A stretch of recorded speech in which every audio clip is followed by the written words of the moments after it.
Cea mai nouă actualizare a elevatorului cu vid pentru blocuri este proiectată pentru a ridica și muta materialele în blocuri într-un mod rapid, sigur și simplu.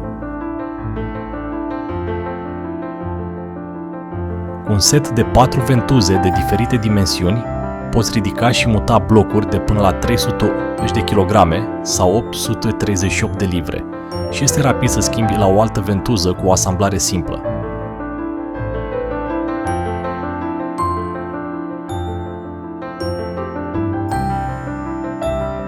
Încărcătura se ridică sau se eliberează cu un singur click de buton.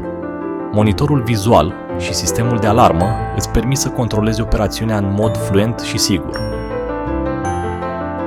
Zona ta de lucru nu este limitată datorită sistemului de vid cu baterie integrată. Nu ai nevoie de niciun furtun pneumatic pentru a furniza vidul din exterior.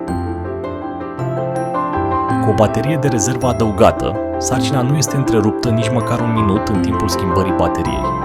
Alege avantajul Aardwolf. Vei obține un lucru mai eficient, convenabil și sigur.